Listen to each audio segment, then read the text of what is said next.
Muy buenas noches a todos los que se conectan a través de Facebook. Les damos la bienvenida. Estamos una vez más en este día jueves para poder compartir la palabra del Señor, para poder estudiar, escudriñar las Sagradas Escrituras.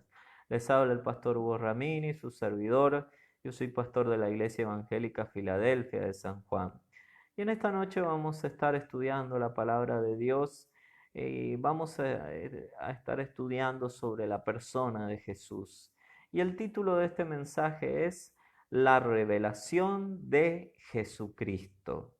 Y vamos en esta noche a estudiar minuciosamente sobre lo que es esta revelación de Jesús, sobre lo que es la persona del Señor Jesucristo, para que Él esté obrando, esté bendiciendo en esta noche su palabra y que el Señor pueda tratar con nuestras vidas en esta noche, que el Señor nos pueda hablar, que Él se pueda glorificar en nosotros. Así que vamos a orar al Señor Jesús para dar comienzo a este estudio mientras más personas se conectan y mientras usted también tiene la oportunidad de compartir este mensaje con sus contactos, con sus seres queridos, de compartir este mensaje con aquellos que más necesitan en este día de la palabra de Dios. Oramos, Padre, en el nombre de Jesús, te damos gracias, Señor, en esta noche por este momento. Te damos gracias, Jesús, porque podemos, Señor, en esta noche nuevamente estar juntos a través de este medio, Señor, compartiendo tu precioso mensaje, Señor.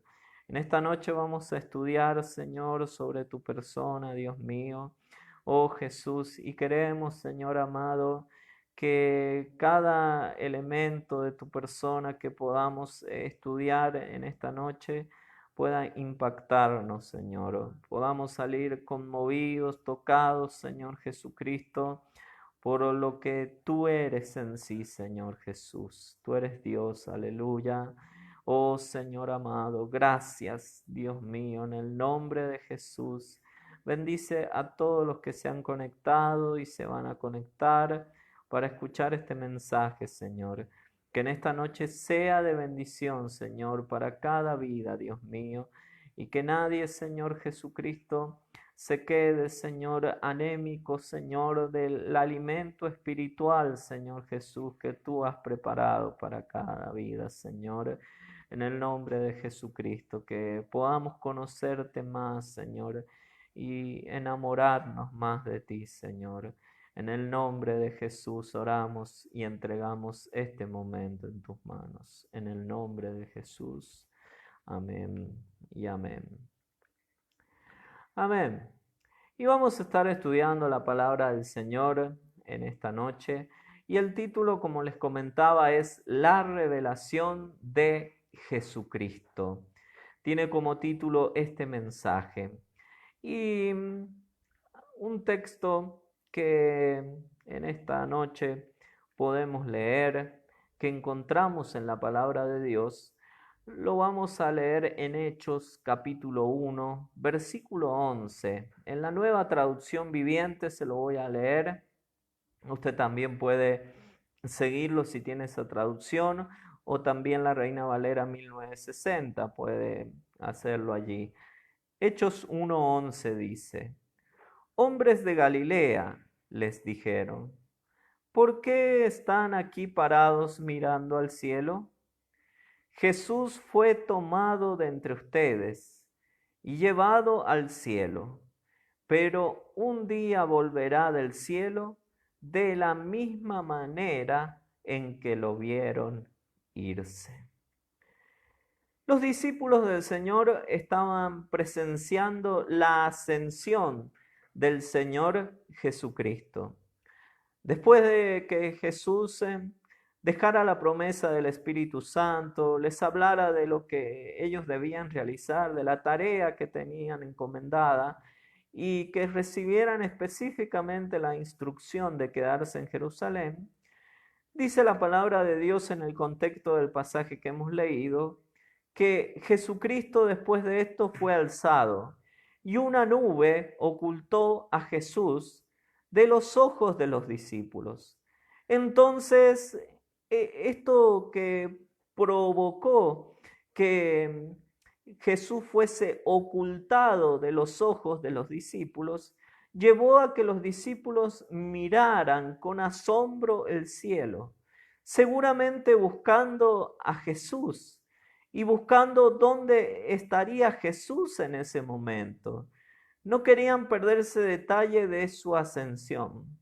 Sin embargo, admirados, no pudieron seguir mirando a Jesús, ya que una nube lo ocultó de sus ojos.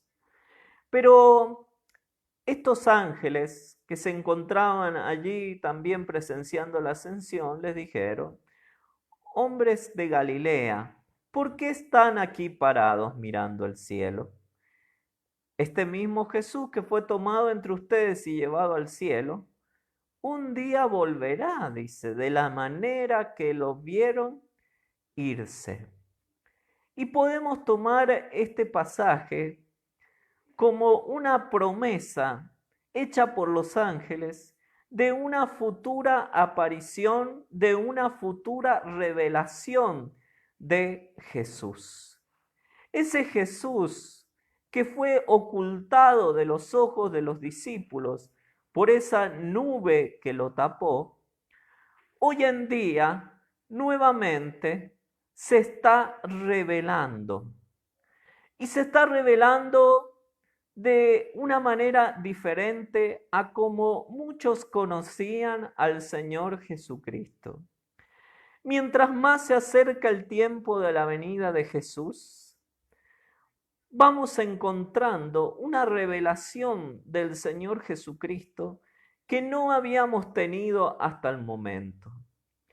Porque lo que conocemos de Jesús y lo que conocieron los discípulos en primer lugar de Jesús fue el aspecto salvífico, salvador de Jesús. Jesús es conocido y es presentado como el Cordero de Dios que quita el pecado del mundo. Jesucristo se paseaba por las tierras de Israel llevando el mensaje del reino de Dios, un mensaje de arrepentimiento, un mensaje de fe, para que todo aquel que en él creyera no se perdiera, mas tenga vida eterna, como el evangelista Juan lo describe en San Juan 3:16. Los discípulos pudieron ver el aspecto también un poco sanador de Jesús también, trayendo sanidad a los cuerpos enfermos, sanando a los enfermos de enfermedades terminales, resucitando a los muertos.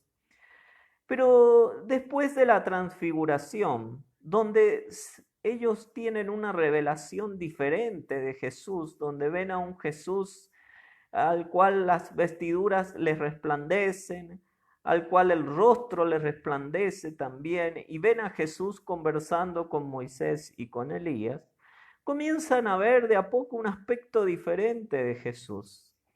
Jesús muere y resucita, y la revelación de Jesucristo sigue creciendo, ya que los discípulos cuando ven a Jesús resucitado, en principio creían que era un espíritu, muchos de ellos. Pero Jesús les dijo: vengan, palpen, denme algo de comer, porque un espíritu no tiene carne, no tiene hueso. Sin embargo, Jesús resucitó también con un cuerpo diferente, con un cuerpo transformado, pero Él resucitó. Y después vemos a un Jesús que se va revelando y que desaparece de la escena cuando vemos allí que la nube oculta a Jesús de los ojos de los discípulos, causando el asombro en los discípulos. Pero hay una promesa de los discípulos: no se hagan problema, que ese Jesús mismo que ha sido tomado de vosotros, asimismo Él regresará como ustedes lo vieron irse. Ahora, en el último libro de la Biblia, encontramos un libro llamado Apocalipsis, donde Apocalipsis significa revelación y donde Apocalipsis significa quitar el velo, porque eso es lo que significa la palabra revelación. Y vemos a un hombre que habrá compartido momentos muy placenteros con Jesús, había conocido a Jesús y después de que lo conoció, de que durmió recostado en el pecho de Jesús, de que tenía una amistad tan cercana con Jesús, él mismo también dejó de verlo cuando Jesús ascendió, porque esa nube lo ocultó de sus ojos también, y me estoy refiriendo a Juan. Pero en la isla de Patmos vemos a Juan 60 años después de la última visión que él tuvo de Jesús, de la última vez que vio a Jesús. Y vemos a Juan teniendo una revelación de Jesucristo como nunca antes él la había tenido. Podemos decir que la nube se corrió, que el velo se corrió y que Juan pudo ver nuevamente a Jesús. Vuelvo a repetir, 60 años después, porque esto debe haber ocurrido en el año 90 aproximadamente después de Cristo. Y les voy a leer en Apocalipsis capítulo 1, del versículo 13 al 16, en la Reina Valera 1960, dice: y en medio de los 7 candeleros, a uno semejante al Hijo del Hombre, vestido de una ropa que llegaba hasta los pies, y ceñido por el pecho con un cinto de oro. Su cabeza y sus cabellos eran blancos como blanca lana, como nieve, sus ojos como llama de fuego, y sus pies semejantes al bronce bruñido, refulgente como en un horno, y su voz como estruendo de muchas aguas. Tenía en su diestra 7 estrellas. De su boca salía una espada aguda de 2 filos, y su rostro era como el sol cuando resplandece en su fuerza. Y en esta noche vamos a analizar estos 4 pasajes que hemos leído, que nos hablan de esta revelación de Jesús, y que es la revelación que estamos teniendo de Jesús en este último tiempo, cuando vemos que su venida se acerca, que Él viene pronto. Y vamos a ver el versículo número 13, dice: y en medio de los 7 candeleros, a uno semejante al Hijo del Hombre, vestido de una ropa que llegaba hasta los pies, y ceñido por el pecho con un cinto de oro. Este cinto de oro nos habla de Jesucristo como juez y como rey. Era algo que caracterizaba el cinto de oro a los reyes y a los jueces. Entonces, en primer lugar, podemos ver que estamos teniendo esta revelación de Jesucristo como rey y como juez. Hasta ahora, como les decía, conocemos al Jesús Salvador, al Jesús que sigue salvando, porque el tiempo de gracia todavía está presente. Y todo aquel que se acerca a Jesús con un corazón sincero y cree en Él, puede experimentar salvación para su vida. Pero acá Juan cae como muerto a sus pies. Y lo primero que le sorprende es ver a Jesús como juez. Porque Jesucristo es juez también. Dice Juan 5:22 en la Nueva Traducción Viviente: además, el Padre no juzga a nadie, sino que le ha dado al Hijo autoridad absoluta para juzgar. Jesús tiene la autoridad absoluta para juzgar. Todo juicio se le ha dado a Jesús.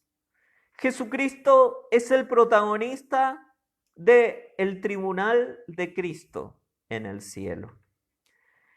Mientras acá en la tierra van a venir los juicios sobre este mundo. Y la Biblia habla de la ira del Cordero. Estamos viendo a Jesucristo como juez. Jesucristo es el protagonista también del juicio de las naciones al final de la tribulación, donde las naciones serán juzgadas conforme al trato que tuvieron con Israel durante la gran tribulación. Y Jesucristo también es el protagonista del gran juicio final o juicio ante el gran trono blanco, donde allí vivos y muertos, grandes y pequeños, serán juzgados delante del Señor Jesucristo y serán echados al lago que arde con fuego y azufre. A ese lago de fuego serán arrojados. Jesucristo es el protagonista de todos los juicios, porque Él es juez. Santiago, capítulo 5, 9, en la Nueva Traducción Viviente dice: hermanos, no se quejen unos de otros, o serán juzgados. Pues miren, el juez ya está a la puerta. En este último tiempo, la iglesia del Señor Jesús está siendo juzgada en la tierra, porque dice que es necesario que el juicio comience por la casa de Dios. Y cuando el juicio comienza por la casa de Dios, nos estamos refiriendo a que verdaderamente el juicio comienza acá en esta tierra. El juicio no comienza ya en el cielo, sino que en esta vida ya la iglesia está atravesando un fuego de prueba sobre todo el mundo.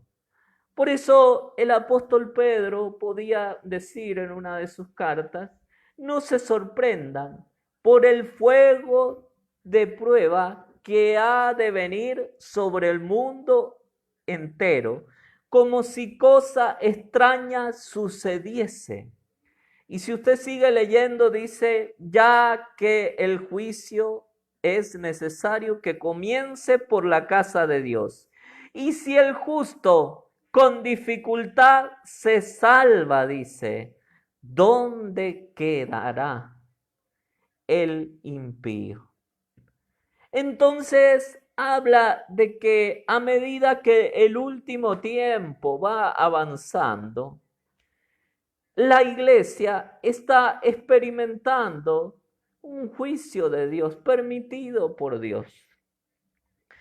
Podemos ver que esta pandemia, que la mayoría podemos llegar a coincidimos en que es una creación del ser humano. Cuando hablamos de esta pandemia, estamos hablando de una creación del ser humano, que el ser humano ha creado este virus. Dios también ha permitido a lo largo de este tiempo que muchos creyentes mueran.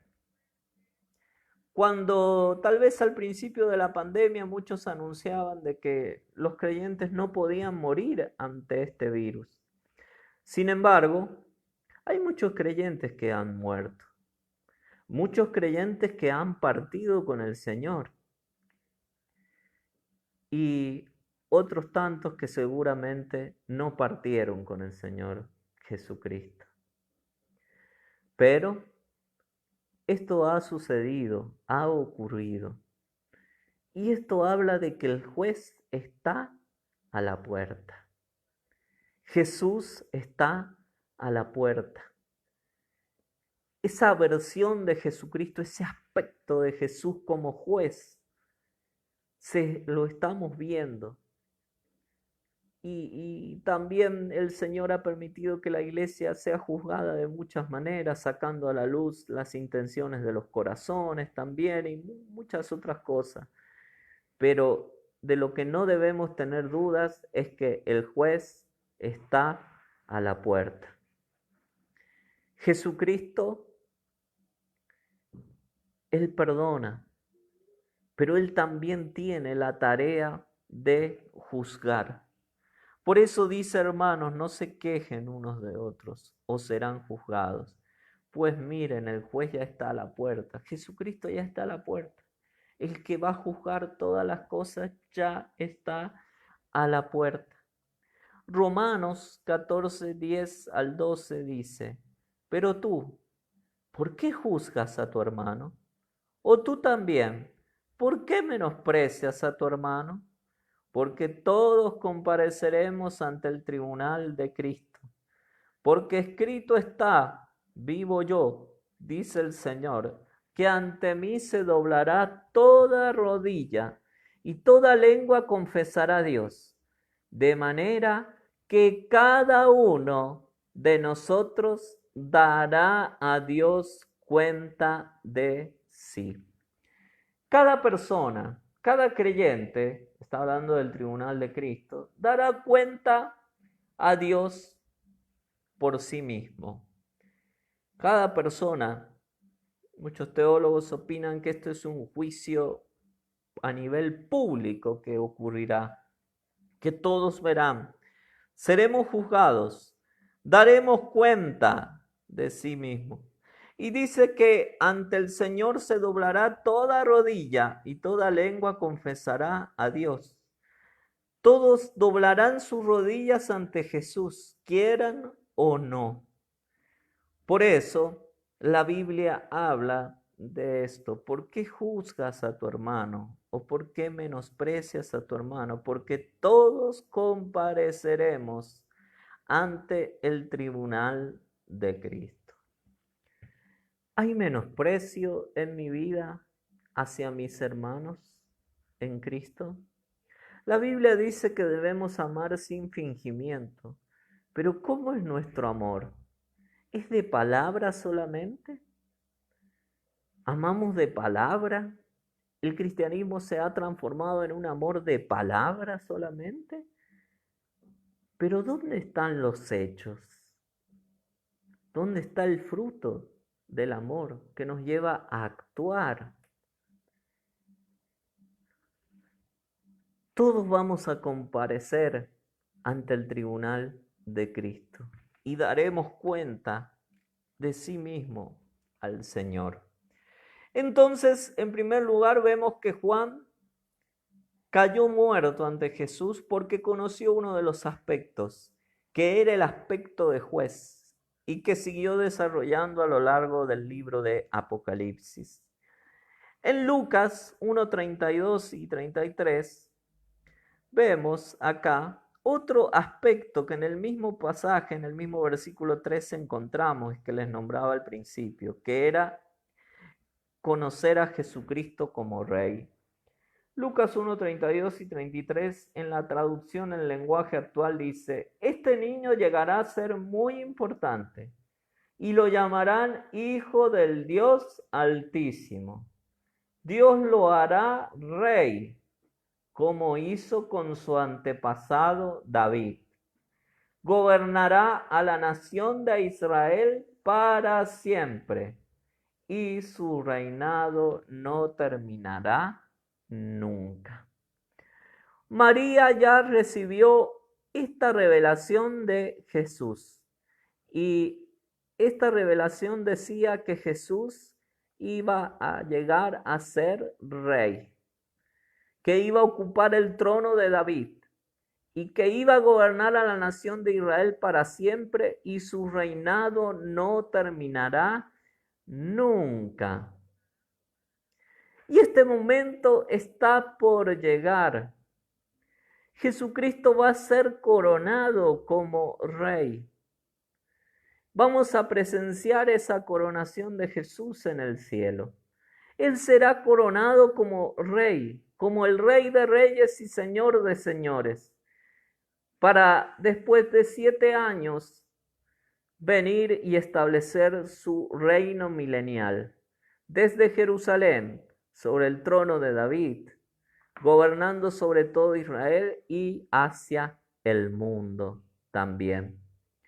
Pero todo esto, como vemos en la persona de Jesús, ha sido un proceso, porque si es algo que sucedió en Israel y algo que los israelitas se equivocaron, porque equivocaron el camino, era que ellos esperaban directamente la manifestación de Jesús como rey, como un rey libertador, como un rey que venía a imponer su reino. Sin embargo, se encontraron con el aspecto salvífico de Jesús. Jesús venía como Salvador. Y como dice un pasaje también donde habla de la profecía de la entrada triunfal a Jerusalén, le decía el tipo de rey que venía en ese momento. Y era un rey que venía humilde, silencioso, montado sobre un pollino. Ese era el rey que venía a Israel. Pero esa revelación de Jesús como rey está creciendo y Jesucristo se va a manifestar como el rey de este mundo. Y Jesús ya está mostrando su aspecto de rey, porque si hablamos de rey, estamos hablando de la soberanía de Dios que tiene sobre todas las cosas.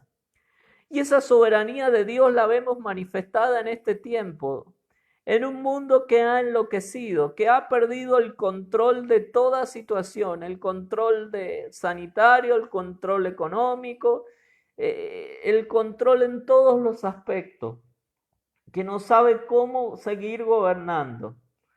Y Dios le demuestra a través de todo esto que Él tiene el control y la soberanía de todas las cosas, porque más allá de todo lo que está ocurriendo, el mundo sigue.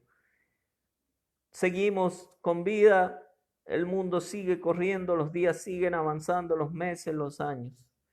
Y esto nos habla de la soberanía del Señor sobre todas estas cosas. Isaías 9:7 dice en la traducción en el lenguaje actual: Él se sentará en el trono de David y reinará sobre todo el mundo, y por siempre habrá paz. Su reino será invencible, y para siempre reinarán la justicia y el derecho. Esto lo hará el Dios Todopoderoso por el gran amor que nos tiene. Habla del reinado de Jesús, no solamente sobre Israel, sino sobre todo el mundo. Sobre un rey que se sentará sobre el trono de David y que por siempre habrá paz. Entonces el mundo va a conocer la verdadera paz en este mundo que está ausente de la verdadera paz. Por medio de Jesucristo recién el mundo conocerá lo que es la paz. El mundo conocerá lo que es la verdadera justicia y el mundo conocerá lo que es el verdadero derecho. Solamente cuando Jesús establezca su reinado milenial. Y eso es lo que vio Juan también, y que lo llevó a que él cayera muerto. Porque hoy la imagen que tenía Juan hasta ese momento de Jesús era de un Jesús que les lavaba los pies a los discípulos, de un Jesús, como él dijo, que había venido a servir y no ser servido, de un Jesús que comía con ellos, de un Jesús de que ellos lo miraban como una persona, como un hombre más. Pero acá ya no lo ve a Jesús como un hombre más, lo ve a Jesús como rey. Y los creyentes debemos dejar de mirar a Jesús como alguien más, como una opción más para creer. Jesucristo tiene la autoridad. A veces Jesús lo tenemos como una opción. Decimos, bueno, creo en la palabra del gobierno, creo en la palabra de mi cónyuge, creo en la palabra de mis hijos y creo también en la palabra de Dios. Como una opción más que se agrega. Sin embargo, este Rey de Reyes, que es Jesús, es un rey que reina sobre todo el mundo, que va a reinar sobre todo el mundo y que va a establecer el verdadero gobierno. Las cosas no van a mejorar, no se van a solucionar, podremos tener un tiempo de bonanza, pero las cosas van a ir de mal en peor, porque se acerca el reinado de Jesús. Daniel capítulo 7, versículo 13 y 14 en la palabra de Dios para todos, dice lo siguiente: yo seguía con estas visiones en la noche. De repente vi que salía entre las nubes uno como un ser humano. Se acercó al anciano venerable y lo presentaron ante él. Se le dieron poder, gloria y autoridad. Todos los pueblos, naciones y lenguas estarán a su servicio. Su dominio no tendrá fin y su reino nunca será destruido. Y los mismos pasajes en la Nueva Traducción Viviente dicen: mientras continuó mi visión esa noche, vi a alguien parecido a un hijo de hombre descender con las nubes del cielo. Se acercó al anciano y lo llevaron ante su presencia. Se le dio autoridad, honra y soberanía sobre todas las naciones del mundo para que lo obedecieran, los de toda raza, nación y lengua. Su gobierno es eterno, no tendrá fin, su reino jamás será destruido. El reinado de Jesús va a ser un reinado de un hombre. Dice la palabra de Dios: se acercó al anciano venerable, dice, vi que salía entre las nubes uno como un ser humano. El reinado de Jesús va a ser un reinado físico de Jesús. Va a venir y va a reinar presencialmente Jesús. No va a ser un reinado espiritual como los testigos de Jehová proclaman, que dice que Jesús viene, pero Jesús viene espiritualmente, regresa a reinar. No, Jesús desciende como ser humano a reinar. Porque el arreglo que se hizo, la unión hipostática que se hizo entre Dios y el hombre, que en la persona de Jesús nos habla y se reúnen allá las dos condiciones de una persona 100% Dios y 100% hombre, nos habla de que Jesús descenderá presencialmente a reinar sobre todo el mundo. Él reinará desde Jerusalén y su dominio no tendrá fin y su reino nunca será destruido. Ese es el Jesús que va a reinar. El Jesús hombre va a reinar y va a establecer su poder.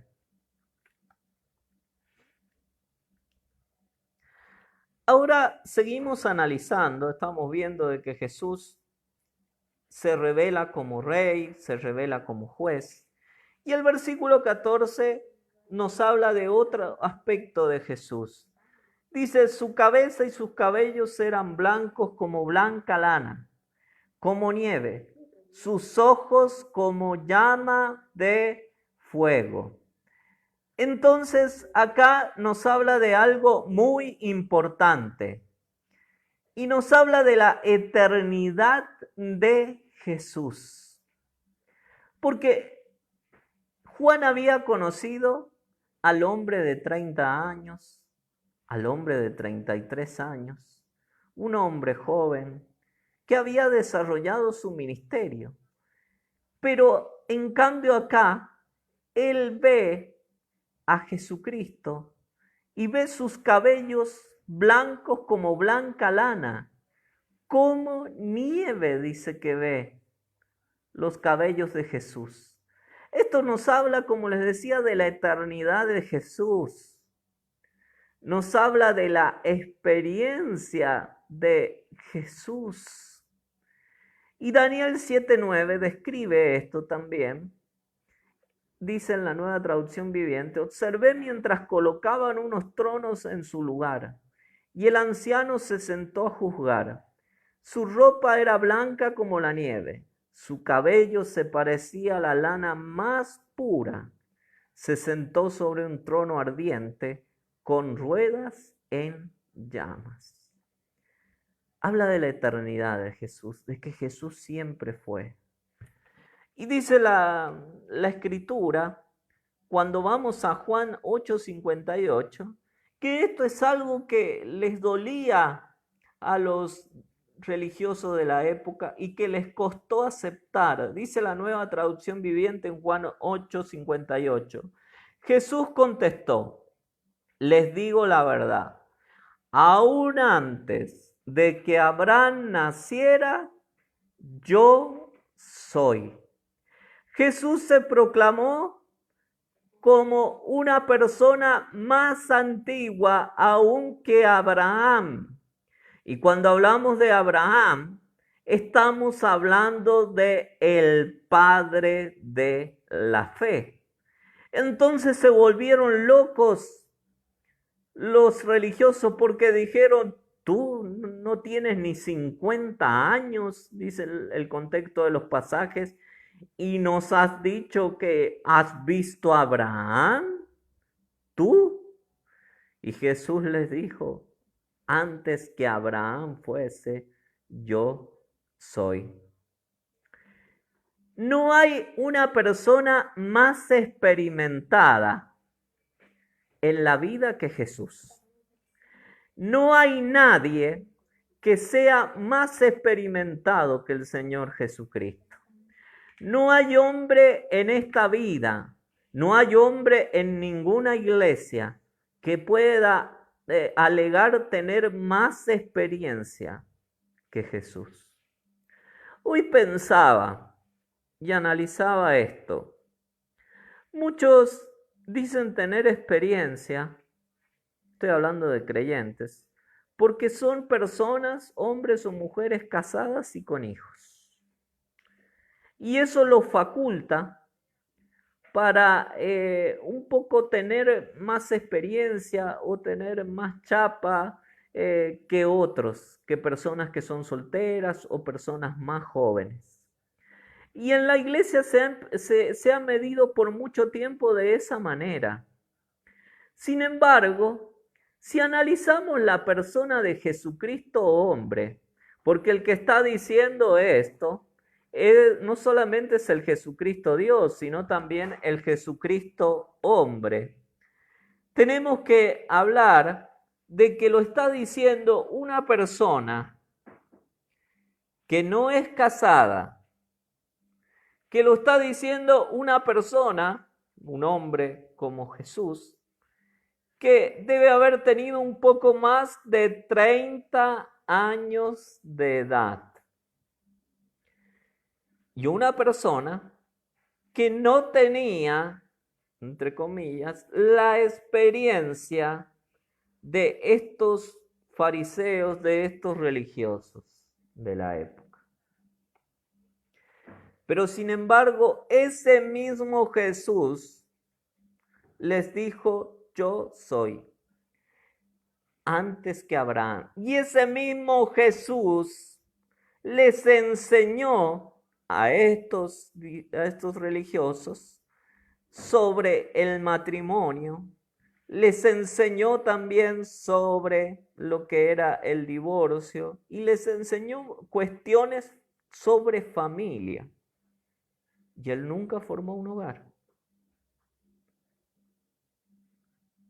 Porque, y lo digo también viéndolo en la experiencia, he visto a matrimonios cristianos dando muy malos consejos a otros matrimonios y he visto a personas solteras y jóvenes dando muy buenos consejos a matrimonio. ¿En qué radica esto? ¿Radica en la experiencia? No.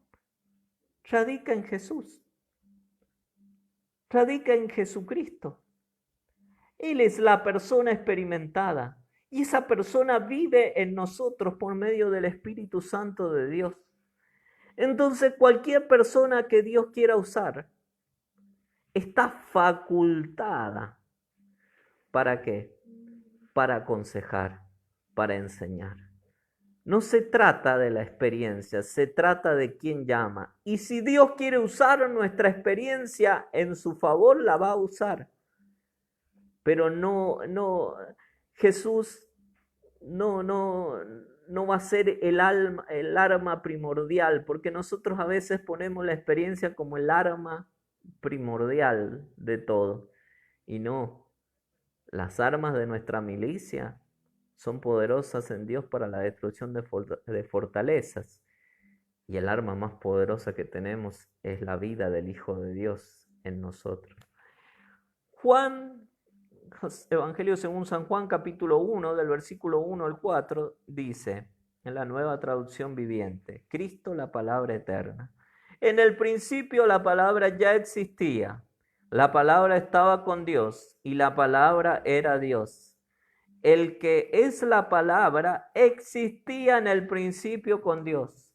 Dios creó todas las cosas por medio de él y nada fue creado sin él.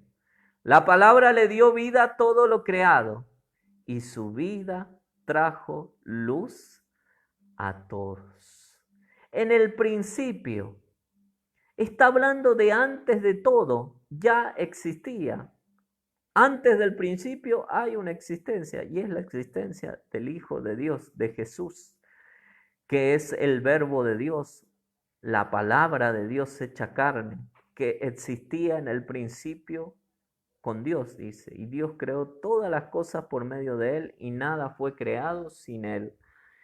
Jesús, hombre experimentado. Segunda de Crónicas 34 nos habla de un rey. En la Nueva Traducción Viviente, Segunda de Crónicas capítulo 34, versículo 1 en adelante dice, Josías tenía 8 años cuando subió al trono y reinó en Jerusalén 31 años. E hizo lo que era agradable a los ojos del Señor y siguió el ejemplo de su antepasado David. No se apartó de lo que era correcto. Durante el 8º año de su reinado, siendo aún joven, Josías comenzó a buscar al Dios de su antepasado David. Luego, en el año 12, empezó a purificar a Judá y a Jerusalén, destruyendo todos los santuarios paganos, los postes dedicados a la diosa Cera, los ídolos tallados y las imágenes fundidas. Era un niño Josías, de 8 años, que comenzó a reinar en Jerusalén. Era un niño. ¿Y saben qué? Leyendo en el contexto histórico, estudiando un poco la historia de Israel, la palabra de los niños en ese tiempo, en los tiempos de Josías, era menospreciada por los maestros de Israel. Era tenida en menos. Las palabras que más pesaban eran las de los hombres de experiencia, con experiencia de vida. Entonces, el Señor, viendo eso, llamó a un niño a reinar sobre Jerusalén. ¿Cómo le debe haber caído eso? Que un niño de 8 años venga a reinarme. Algunos hasta se deben haber reído. Pero dice la palabra de Dios que ese niño hizo lo recto, hizo lo bueno ante los ojos de Jehová. Y destruyó toda la idolatría. Los que los religiosos no habían hecho, el niño lo hizo. El niño derribó todo tipo de estatuas. No le importaba la idolatría, no le importaba que lo cuestionaran o algo, sino que él se levantó contra la idolatría, contra todo tipo de idolatría. ¿Nos levantamos contra todo tipo de idolatría? ¿Estamos dispuestos a derribar los ídolos de nuestro corazón? Los que hemos levantado en nuestra vida. Josías lo hizo. Tuvo la valentía de parte de Dios para llevar a cabo esto.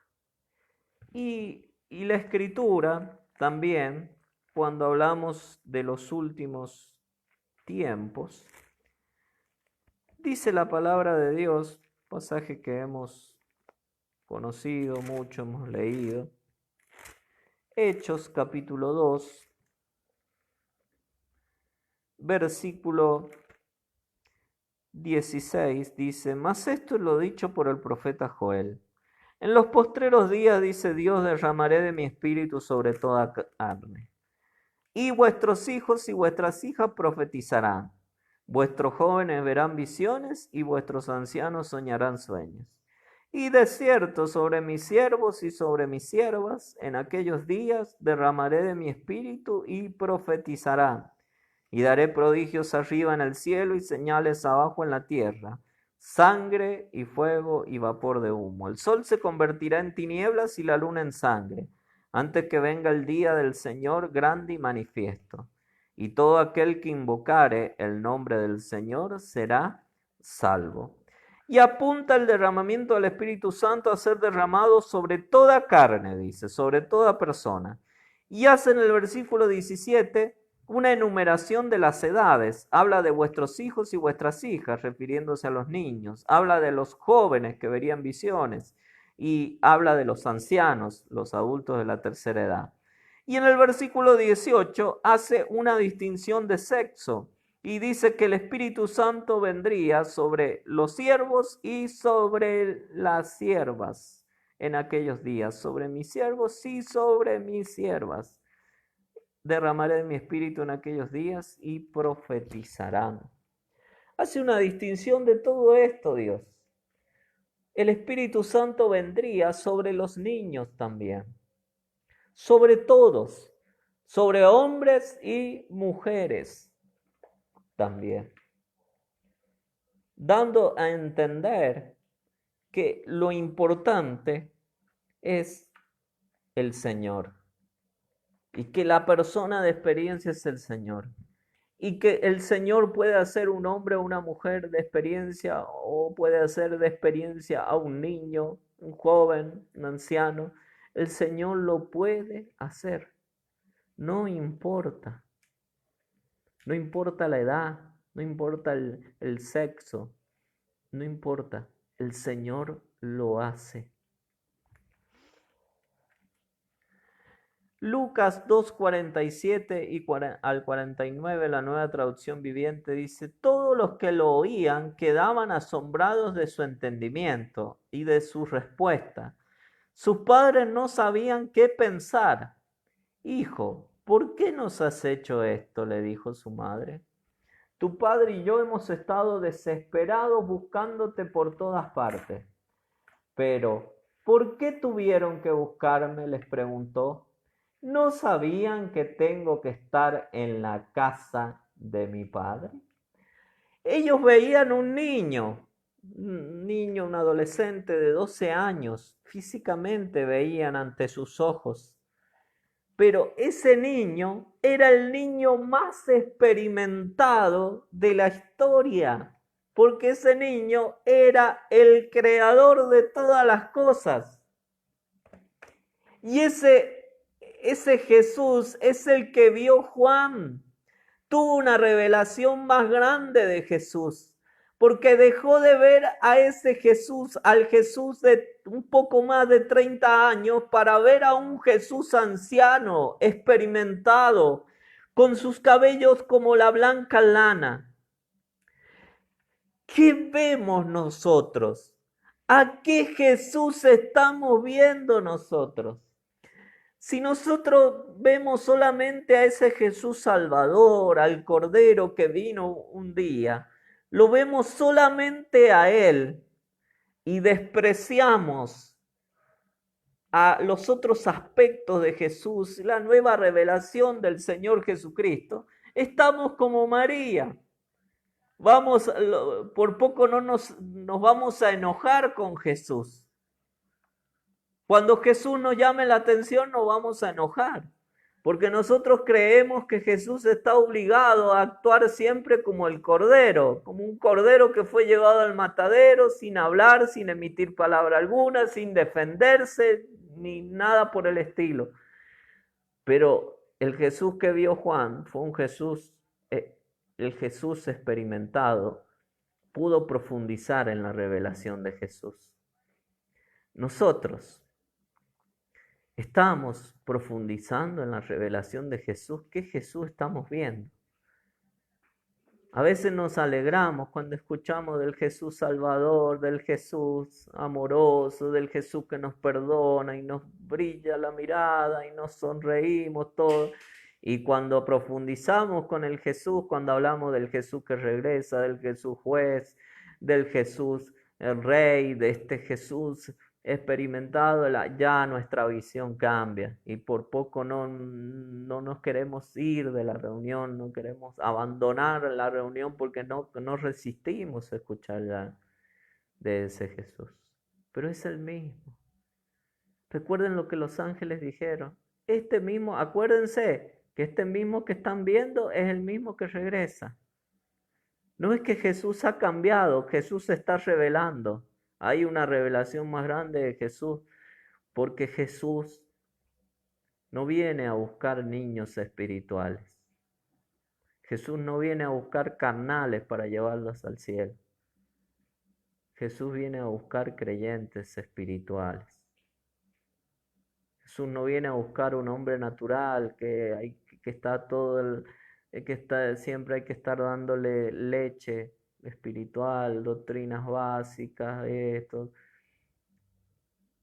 Jesús viene a buscar, como vino a buscar 5 vírgenes prudentes, llenas de aceite, del aceite del cielo, que conocen la voz del novio. ¿Qué Jesús estamos viendo? Después, si seguimos viendo más adelante, Daniel 7:13, después vamos a ver allí, y dice en la Reina Valera 1960, en Daniel 7:13, dice: miraba yo en la visión de la noche, y he aquí con las nubes del cielo venía uno como un hijo de hombre, que vino hasta el anciano de día, y le hicieron acercarse delante de él. Veíamos anteriormente en el versículo 9, que este anciano de día se identifica con Jesús. Pero acá vemos a Jesús, pero llamado como el Hijo de Hombre, que vino hasta el anciano de día. Y para no complicar mucho esto sencillamente nos habla de la unidad que hay entre Jesús y el Padre, la eternidad que hay entre ellos dos y que ellos coexisten desde antes del principio de todas las cosas. Dice Juan 17, 20, 21, mas no ruego solamente por estos, sino también por los que han de creer en mí, por la palabra de ellos, para que todos sean uno, como tú, oh Padre, en mí, y yo en ti, que también ellos sean uno en nosotros, para que el mundo crea que tú me enviaste. El Padre y el Hijo son tan antiguos, coexisten, son uno. Por eso se lo ve a Jesús como un anciano también y se lo ve al Padre como un anciano de días. Se los ve como uno. Y el Padre le ha dado autoridad a Jesús para juzgar. Eso nos habla de la unidad que hay entre el Hijo y el Padre. Y a esa unidad apunta Jesús, y a ese tipo de comunión apunta Jesús con todos nosotros. Que sean uno como yo lo soy contigo. A veces nosotros miramos y decimos, bueno, quisiera ser como esta iglesia, como aquella, pero la vara de Jesús, el parámetro, es la unión entre Jesús y el Padre. Ese es el tipo de unidad, el tipo de unión que Jesús quiere. Y a eso nos quiere llevar el Señor Jesucristo. A que pensemos de la misma manera, a que sintamos lo mismo, que seamos de un mismo sentir, de un mismo parecer. Juan 3:13 dice: nadie subió al cielo, sino el que descendió del cielo, el Hijo del Hombre que está en el cielo. Habla de la unidad de Jesús, habla de la omnipresencia de Jesús, y que esto lo dijo Jesús mientras estaba en la tierra.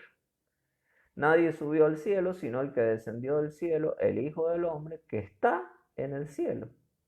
A la vez había una unidad con el Padre. Esa unidad seguía siendo la misma, a pesar de que Jesús estaba en la tierra y que físicamente se había separado del Padre, pero no espiritualmente.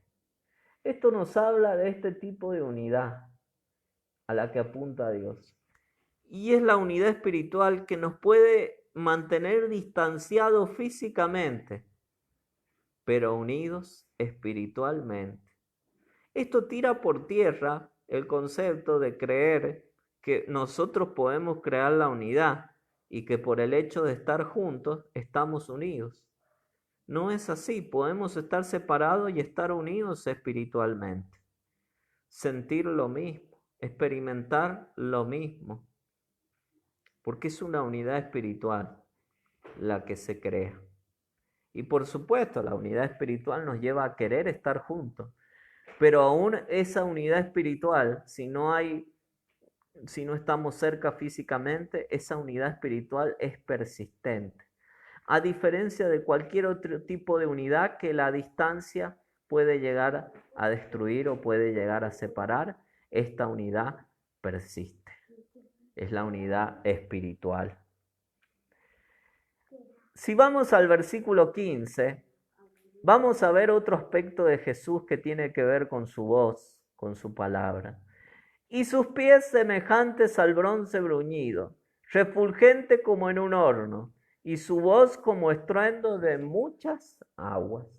Salmo 29, Reina Valera 1960, dice lo siguiente: voz de Jehová sobre las aguas, truena el Dios de gloria, Jehová sobre las muchas aguas, voz de Jehová con potencia, voz de Jehová con gloria, voz de Jehová que quebranta los cedros, quebrantó Jehová los cedros del Líbano, los hizo saltar como becerros, al Líbano y al Sirión como hijos de búfalos, voz de Jehová que derrama llamas de fuego, voz de Jehová que hace temblar el desierto, hace temblar Jehová el desierto de Cade, voz de Jehová que desgaja las encinas y desnuda los bosques, y en su templo todo proclama su gloria. La voz de Jehová dice que es como el estruendo de muchas aguas. Y los que conocen lo que es el mar o todo eso, hablan de que es muy difícil, sería muy difícil para alguien hablar en medio del estruendo de muchas aguas. Y el Salmo 29 lo describe, y describe el poder de la voz de Dios. Y lo que esto quiere decir es que no se puede discutir con Dios. Con Dios no podemos discutir. Y a veces nosotros tenemos las agallas, tenemos ese valor para discutir a Dios y discutir la palabra de Dios. Pero para Dios esa discusión, la voz de Dios es como el estruendo de muchas aguas.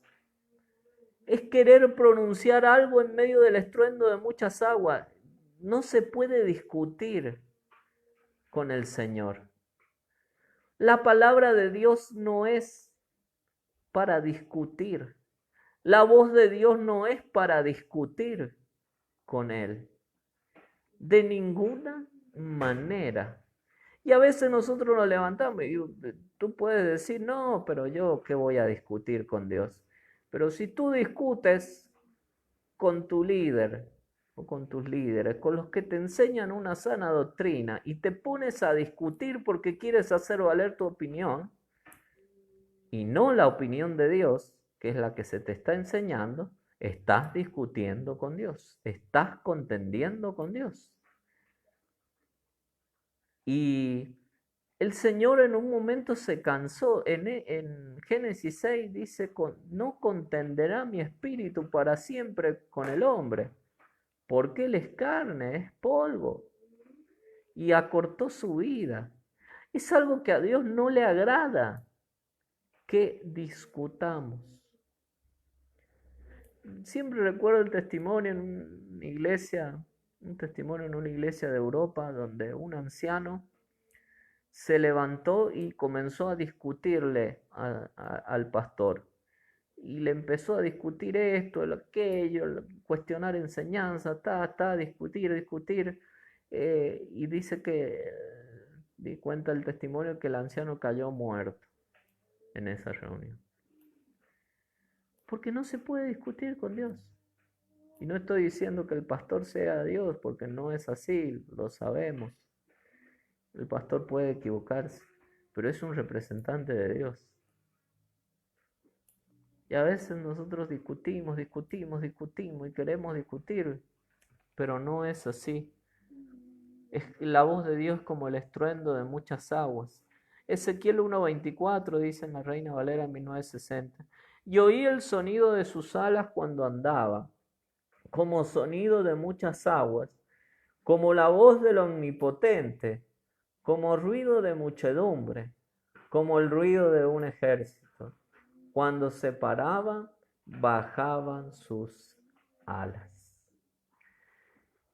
Habla del ruido de la muchedumbre, habla de la voz del Omnipotente como ruido de sonido de muchas aguas, como ruido de muchedumbre, de gente. No se puede hablar también cuando hay mucha gente hablando en voz alta, como el ruido de un ejército, dice, un ejército que está utilizando armas. Así es la voz del Omnipotente, dice. Es una voz que no se discute, no se contiende con Dios. Ser una persona contenciosa es pecado. Ser una persona que contiende, por eso la Biblia nos enseña y nos da los requisitos de los líderes, de los siervos de Dios, y habla que no deben ser personas contenciosas. ¿Y por qué pone este requisito el Señor en su palabra? Porque la cultura judía nos habla de que los judíos eran discutidores, eran personas discutidoras, que constantemente estaban discutiendo, contendiendo. Una persona que es contenciosa, que discute cualquier cosa, que discute, no sirve como líder. No es una persona sumisa. Y no solamente como líder, su vida cristiana tiene los días contados también. Porque no es el ámbito. Una cosa es contender ardientemente por la fe y otra cosa es contender porque yo creo y entiendo que eso debe ser así o porque yo interpreto la palabra de Dios de esta manera y porque no, o cualquier otra cosa. Entonces, la Escritura nos habla de que la voz de Dios no se discute.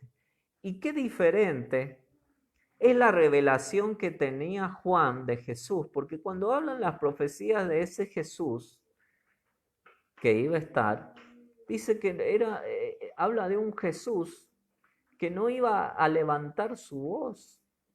Y la última imagen que tuvo de Jesús, cuando Jesús es llevado a la cruz, Juan fue uno de los que estuvo más cercano, es un Jesús prácticamente que se mantiene pasivo, aceptando, por supuesto, la voluntad del Padre, sin hablar, sin nada. Pero este Jesús que aparece, él escuchó la voz, escuchó ese estruendo de muchas aguas y eso lo llevó a caer muerto. No era el Jesús que él había escuchado antes.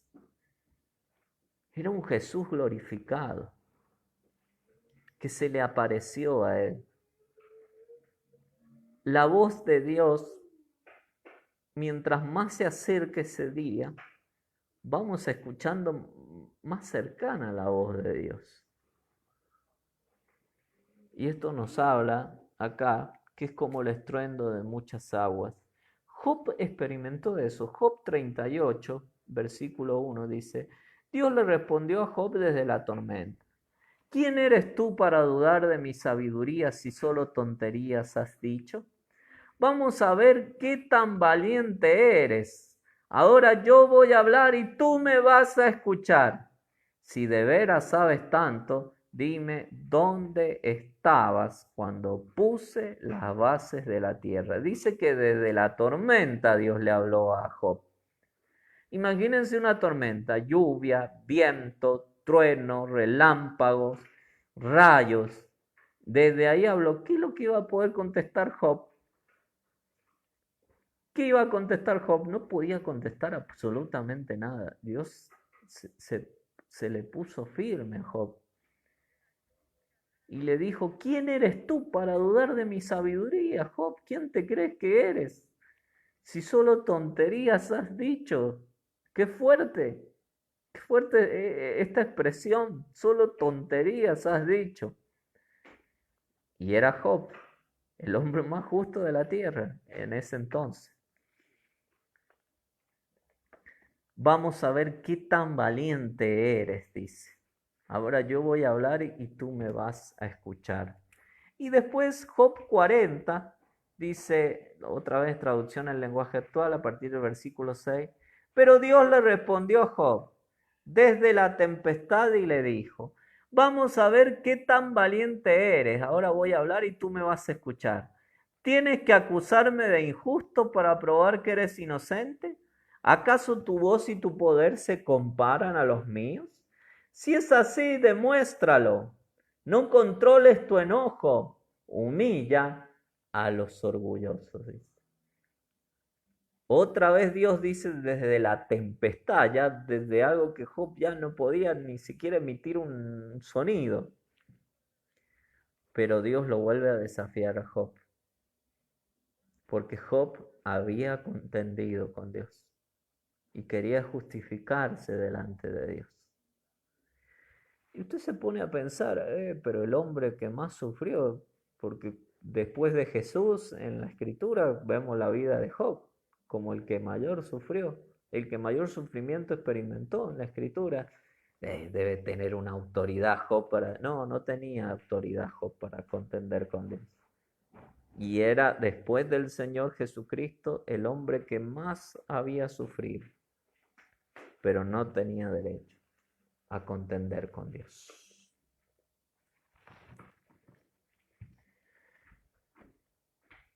El sufrimiento no nos da licencia para contender con Dios. A veces nosotros queremos justificar nuestras conductas pecaminosas por medio de nuestro sufrimiento. Ay, bueno, pero es que sufrió mucho. Bueno, hay que entender lo que anda, que está descarriado, que anda pecando, que anda haciendo esto, lo otro. No es justificativo para eso. Hebreos 1:3 dice en la Nueva Traducción Viviente, el Hijo irradia la gloria de Dios y expresa el carácter mismo de Dios y sostiene todo con el gran poder de su palabra. Después de habernos limpiado de nuestros pecados, se sentó en el lugar de honor a la derecha del majestuoso Dios en el cielo. Con su palabra, con el gran poder de su palabra, Él sostiene todas las cosas y se ha sentado en un lugar de honor. La palabra de Dios sostiene todas las cosas. Las palabras de Jesús, el poder de la palabra de Dios que tiene, sostiene todas las cosas. Si nosotros al cuestionar la palabra de Dios no hemos caído muertos, muchas veces es la misericordia de Dios. Pero no debemos hacer de eso una práctica. El versículo 16 dice, tenía en su diestra 7 estrellas, de su boca salía una espada aguda de 2 filos, y su rostro era como el sol cuando resplandece en su fuerza. También la palabra de Dios habla de que es un elemento cortante. La palabra de Dios no se discute. Y es un elemento cortante. Dice Hebreos 4:12, la palabra de Dios vive, es poderosa y es más cortante que cualquier espada de dos filos. Penetra tan profundo que divide el alma y el espíritu, las coyunturas y los huesos, y juzga los pensamientos y los sentimientos de nuestro corazón. La palabra de Dios es cortante, divide el alma y el espíritu, dice. Hace diferencias la palabra de Dios, establece bien las diferencias entre estas. Divide lo que es almático de lo que es espiritual. Lo divide, lo parte, lo discierne. Las coyunturas y los huesos, dice, y juzga los pensamientos y también los sentimientos de nuestro corazón. La palabra de Dios es juez sobre nuestros sentimientos también. Corta nuestros sentimientos. No es que la palabra de Dios se alinea a nuestros sentimientos. No, nuestros sentimientos deben alinearse a la palabra de Dios. Pero la palabra de Dios corta nuestros sentimientos. ¿Qué tipo de sentimientos hay? Miren que el corazón es engañoso. Corta, en primer lugar, nuestra comunión con el mundo. Dice 2 Corintios 6, 14 al 18. No se asocien íntimamente con los que son incrédulos. ¿Cómo puede la justicia asociarse con la maldad? ¿Cómo puede la luz vivir con las tinieblas? ¿Qué armonía puede haber entre Cristo y el diablo? ¿Cómo puede un creyente asociarse con un incrédulo? ¿Y qué clase de unión puede haber entre el templo de Dios y los ídolos? Pues nosotros somos el templo del Dios viviente. Como dijo Dios, viviré en ellos y caminaré entre ellos. Y yo seré su Dios y ellos serán mi pueblo. En primer lugar, vemos acá que la palabra de Dios es cortante en nuestra relación con el mundo. Dice, no se asocien íntimamente, no tengan una comunión íntima con los que son incrédulos, no tengan una amistad, no estén ligados a las personas del mundo, asociadas a ellas. ¿Cómo puede la luz vivir con las tinieblas? ¿Qué armonía puede haber entre Cristo y el diablo? Hermanos, si nuestros mejores amigos son las personas del mundo y no los creyentes en Cristo, estamos ante dos problemas. Uno, que puede ser que el problema somos nosotros, que no hemos entendido bien qué es lo que es. O el segundo problema, que no sea una iglesia a la que pertenezcamos. Pero no puede haber sociedad. No puede haber sociedad. No puede haber una asociación íntima entre las personas, sea lo que sea. Sean familiares nuestros, sean conocidos, vecinos, compañeros de trabajo, la escuela, o sin más que más decir, si nos hemos unido en yugo desigual.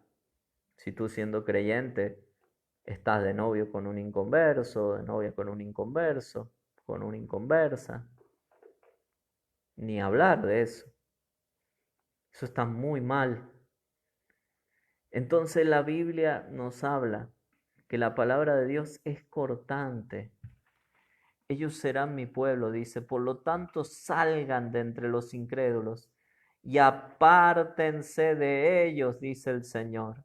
No toquen sus cosas inmundas y yo los recibiré a ustedes y yo seré su padre y ustedes serán mis hijos e hijas, dice el Señor Todopoderoso. Qué interesante es ver y refrescar estos conceptos. No puede haber una unión íntima con los incrédulos. Y ojo que hay que tener muchísimo cuidado con esto. Antes era más fácil diferenciar lo que es el creyente del incrédulo. Pero ahora, hasta el incrédulo mismo ha adoptado hasta un cierto lenguaje religioso, tiene un cierto conocimiento de Dios, una cierta cultura y hasta ciertos valores que hasta muchos parecen a simple vista como mejores que los creyentes. Pero no es así. La palabra de Dios sigue siendo la misma y la aplicación sigue siendo la misma. Cuidado con nuestra asociación con los incrédulos. Después también la palabra de Dios es cortante con nuestra relación con los que se dicen ser hermanos. 5:9, 1 Corintios 5:9 dice: os he escrito por carta que no os juntéis con los fornicarios. No absolutamente con los fornicarios de este mundo, o con los avaros, o con los ladrones, o con los idólatras, pues en tal caso sería necesario salir del mundo. Más bien os escribí que no os juntéis con ninguno que llamándose hermano fuere fornicario, o avaro, o idólatra, o maldiciente, o borracho, o ladrón. Con tal ni aún comáis, dice la Biblia. Porque la comida es un momento de intimidad que se tiene. Y la Biblia dice, con tal ni aún comáis, porque nos da un ejemplo de los problemas que puede traer hasta una simple comida con una persona que se dice ser hermano, o que dice ser cristiano o cristiano, o creyente que se ha alejado del Señor.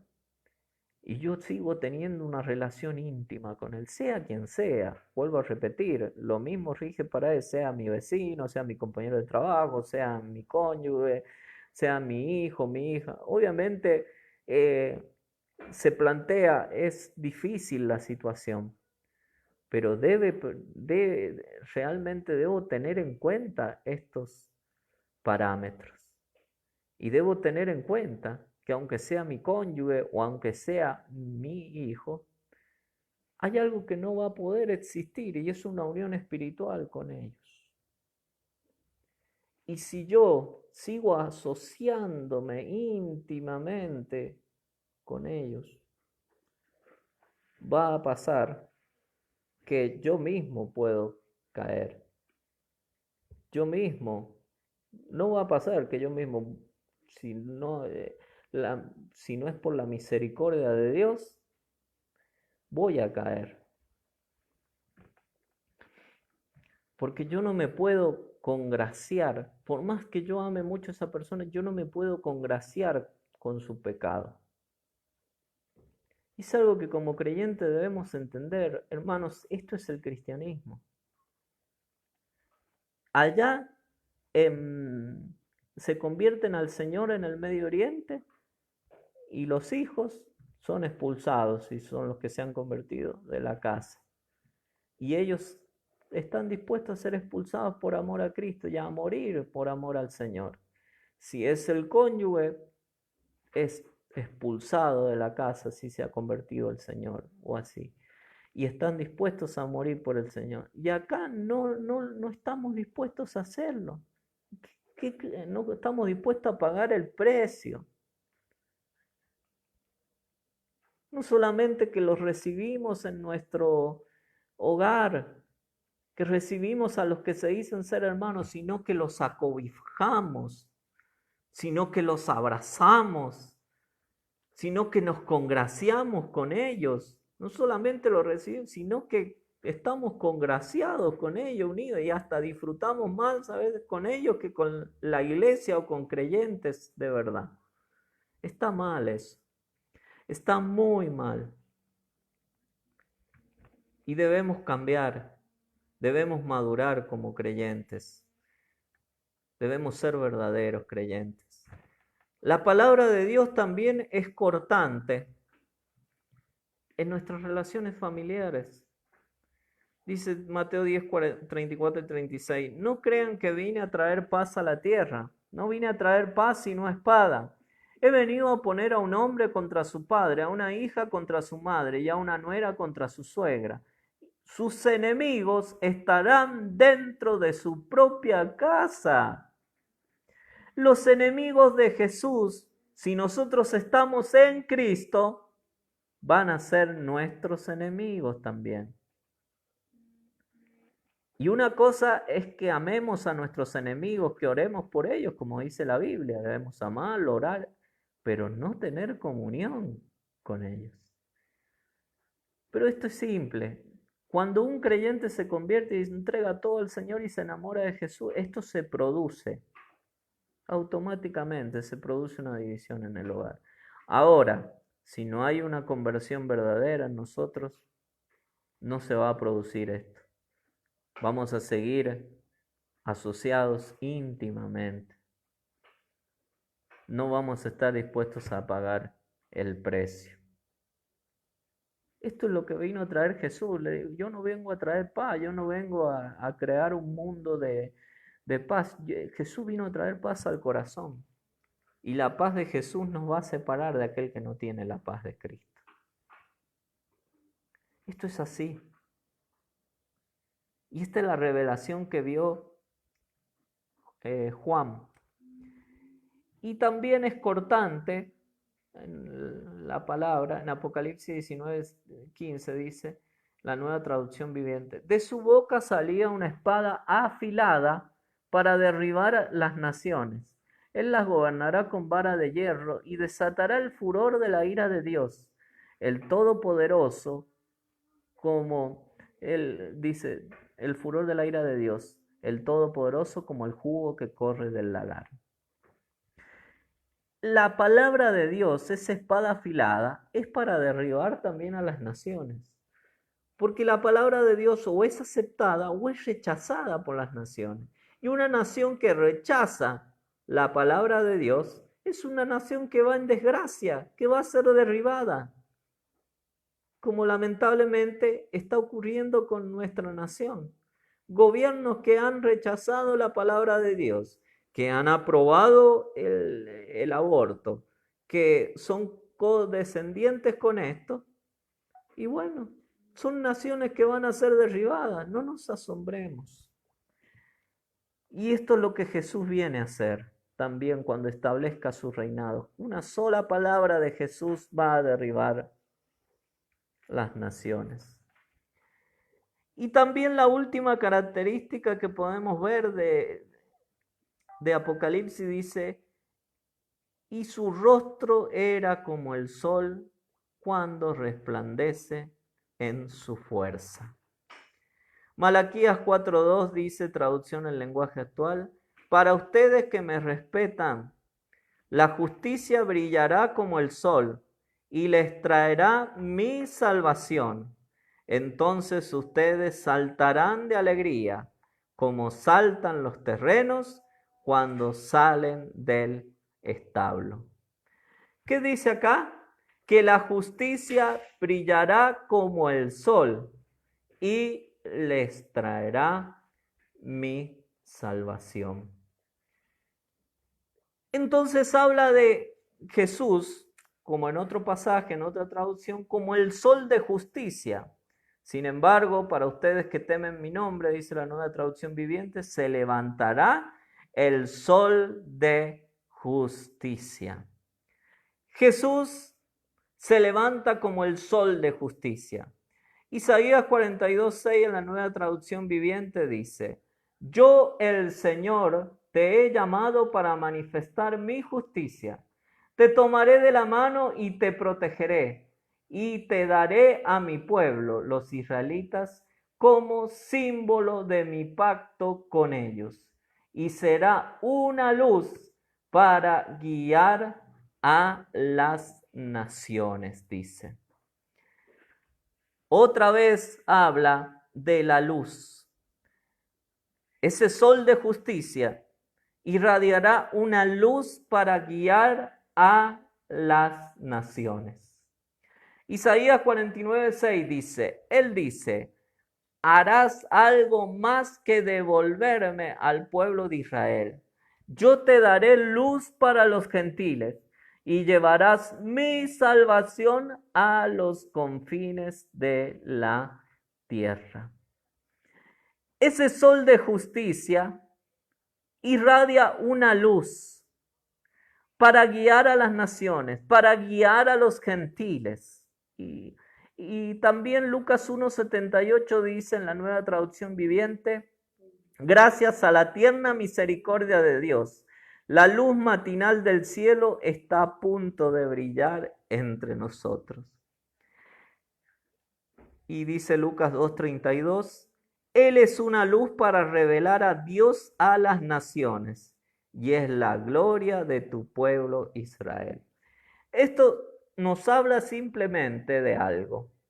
Ese sol de justicia, ese rostro de Jesús que resplandece como el sol y que irradia una luz que ilumina a las naciones, representa el nuevo pacto. Y el Señor anticipó lo que iba a ser este nuevo pacto. El nuevo pacto iba a ser luz para los gentiles y es la gloria de tu pueblo Israel. Y eso es lo que ha hecho el nuevo pacto. El pacto escogió a un pueblo, este nuevo pacto, que es la iglesia, compuesta por judíos y gentiles creyentes. Pero que en la tierra de Israel se ha producido un rechazo a Jesús, pero ha crecido la aceptación de Jesús en el resto del mundo, en las naciones gentiles, porque esto es lo que ha establecido el nuevo pacto. El pacto antiguo era una luz exclusivamente, prácticamente para Israel solamente, pero el nuevo pacto es una luz que ilumina no solo a Israel, sino a las demás naciones. Y 2 Corintios 3:7 lo confirma. En la versión Palabra de Dios para Todos dice: el nuevo pacto trae más gloria. El antiguo pacto que llevaba a la muerte y que estaba escrito sobre piedras llegó con tanto esplendor que la gente de Israel no podía mirar el rostro de Moisés por mucho tiempo. Su rostro brillaba con una gloria inmensa que, sin embargo, estaba destinada a desaparecer. ¿Acaso no tendría más gloria el trabajo al servicio del nuevo pacto que lleva al Espíritu? Pues sí tiene gloria aquello que lleva a la condena de los pecadores. ¿Cuánta más gloria tendrá lo que hace que los pecadores puedan ser aprobados ante Dios? Aquellos que alguna vez tuvo esplendor, ahora ya no lo tiene, pues el nuevo esplendor que ha llegado es mucho más grande. Si aquello que estaba destinado a desaparecer tenía gloria, aún mucho más gloria debe tener aquello que es permanente. Es una gloria que no se apaga, es una gloria permanente la del nuevo pacto. El antiguo pacto nos llevaba a la condenación, el nuevo pacto nos lleva a la gloria de Dios, a una gloria de manera permanente, a una luz que no deja de brillar, porque la luz del antiguo pacto se apagó, pero la luz del nuevo pacto sigue creciendo, sigue alumbrando. Y es ese rostro resplandeciente de Jesús que sigue alumbrando, que sigue guiando a las naciones, que sigue trayendo revelación. Primera de Pedro 1:17 al 21 dice la Nueva Traducción Viviente. Segunda de Pedro, 1:17 al 21. Cuando él recibió honor y gloria de parte de Dios Padre, la voz de la majestuosa gloria de Dios le dijo: este es mi Hijo muy amado, quien me da gran gozo. Nosotros mismos oímos aquella voz del cielo cuando estuvimos con él en el Monte Santo. Debido a esa experiencia, ahora confiamos aún más en el mensaje que proclamaron los profetas. Ustedes deben prestar mucha atención a lo que ellos escribieron, porque sus palabras son como una lámpara que brilla en un lugar oscuro hasta que el día amanezca y Cristo, la estrella de la mañana, brille en el corazón de ustedes. Sobre todo, tienen que entender que ninguna profecía de la Escritura jamás surgió de la comprensión personal de los profetas, ni por iniciativa humana. Al contrario, fue el Espíritu Santo quien impulsó a los profetas y ellos hablaron de parte de Dios. La transfiguración de Jesús, sus vestiduras resplandecían y su rostro resplandecía también. Y la voz desde el cielo vino y dijo: este es mi Hijo amado, a él oíd. Y dice Pedro también que debido a esa experiencia ahora confiamos aún más en el mensaje que proclamaron los profetas. O como dice la Reina Valera 1960, tenemos la palabra profética más segura, dice. Entonces vemos acá que el nuevo pacto le fue revelado a los discípulos en el monte de la transfiguración, porque allí por primera vez ellos vieron cómo el rostro de Jesús brillaba, cómo la voz desde el cielo le daba autoridad a Jesús y a sus palabras. Y esto era solamente una confirmación de lo que los profetas ya habían escrito. Y esa revelación le dio luz a lo que los profetas habían escrito. Y lo define a Jesús como la estrella de la mañana, como ese sol que brilla, ese sol de justicia, que es Jesús. Jesús es luz, dice la Escritura, y no hay ninguna tinieblas en él. Una de las cosas que nos ayuda a darnos cuenta de que estamos creciendo en nuestra relación con Jesús es que cada vez hay más luz para nuestras vidas. Jesús aún está iluminando hasta los pecados más ocultos, las intenciones más ocultas de nuestro corazón. Jesús las está iluminando. Ese es el nuevo pacto. El nuevo pacto no deja de profundizarse. El nuevo pacto no es hablar de la cruz y de la muerte de Jesús solamente, que de por sí es el centro, el núcleo. El nuevo pacto es ver cómo Dios sigue profundizando, cómo cada vez hay más luz, cómo el velo se va quitando.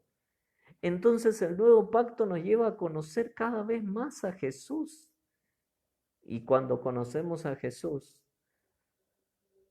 muchas veces sucede que hay cosas que no nos gustan de ese Jesús y nos molesta. Pero ¿por qué nos molesta esas cosas de Jesús? Porque esas cosas de Jesús iluminan cosas que en nuestra vida no están bien y que no estamos dispuestos a cambiarlas. Apocalipsis 21, 22 y 23 dice: no vi ningún templo en la ciudad, porque el Señor Dios Todopoderoso y el Cordero son el templo. La ciudad no tiene necesidad de sol ni de luna, porque la gloria de Dios ilumina la ciudad y el Cordero es su luz. Cristo es la luz de la ciudad. Apocalipsis 19:10 dice algo muy importante para que prestemos atención en la Nueva Traducción Viviente. Es como un resumen, podemos decir, del nuevo pacto. Entonces me postré a sus pies para adorarlo, pero me dijo: no me adores a mí, yo soy un siervo de Dios como tú. Está hablando del ángel.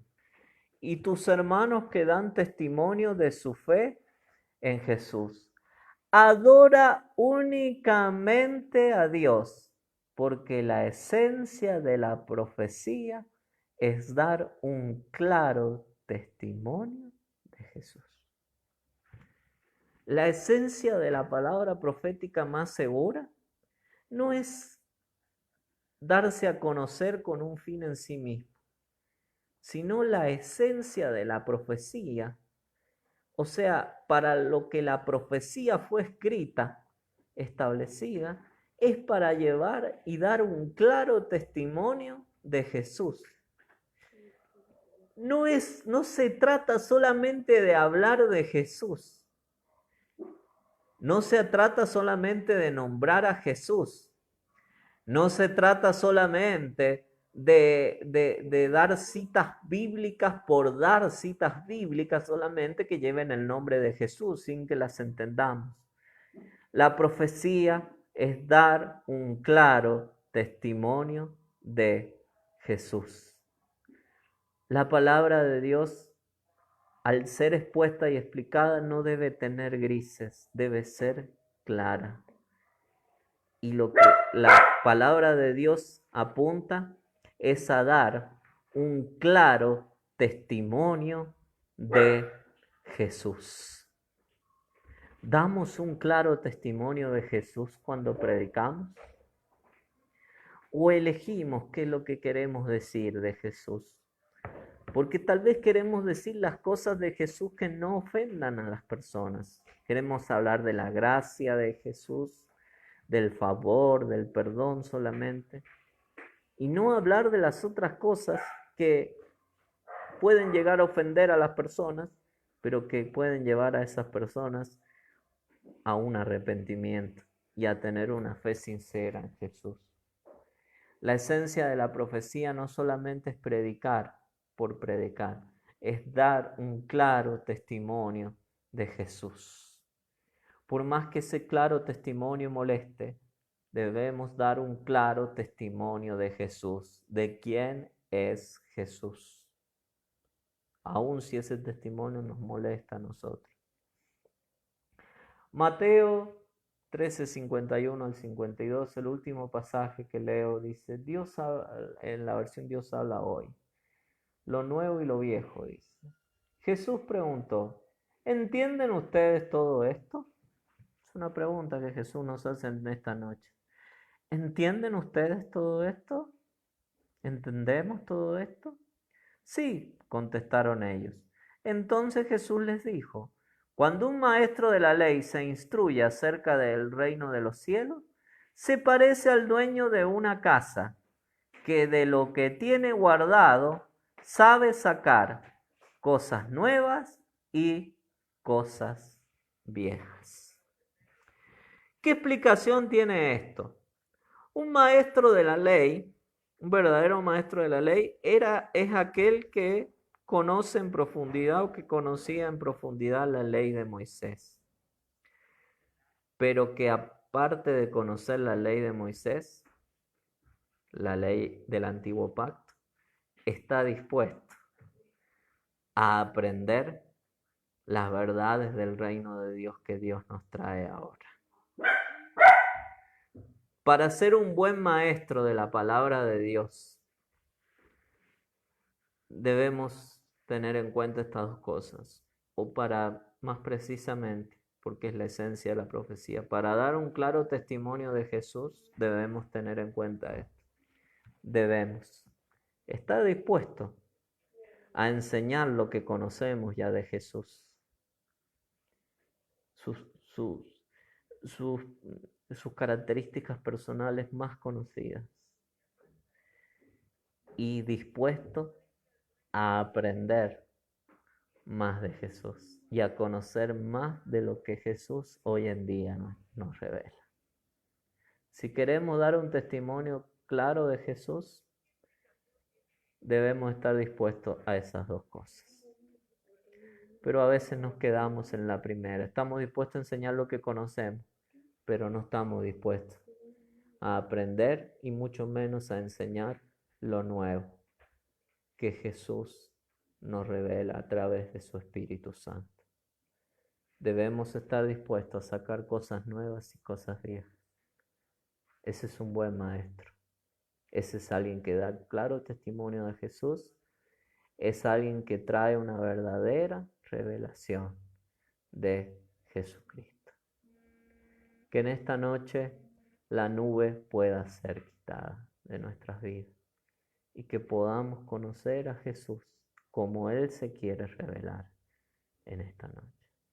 Señor, te damos gracias en el nombre de Jesucristo por tu palabra, Señor. Jesús, Como Juan pudo ver esa nueva revelación tuya, Señor, nosotros queremos experimentar también en nuestras vidas, Señor amado. Queremos conocerte más, Señor Jesucristo.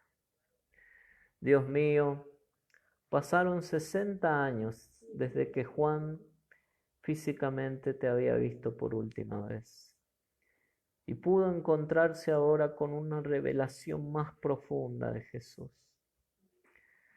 Señor, tal vez ha pasado mucho tiempo y nos hemos quedado con una última imagen tuya, que es la imagen de ese Jesús que nos encontró el primer día de nuestra vida. Y con ese Jesús hemos caminado todo este tiempo sin abrir nuestro corazón para conocerte más, Señor. Nos hemos conformado con ese Jesús. Señor, pero tu venida se acerca y tú te quieres revelar con mayor profundidad a nuestras vidas, como te revelaste a Juan, Señor. Jesucristo, Señor, que en esta noche, Dios mío, podamos conocerte más, Señor Jesús. Tener una nueva revelación de ti, Cristo amado, aleluya. Señor, conocer aspectos de tu persona que no conocíamos, Señor. Si decimos que te amamos, debemos estar dispuestos a conocerte en profundidad, Señor Jesucristo.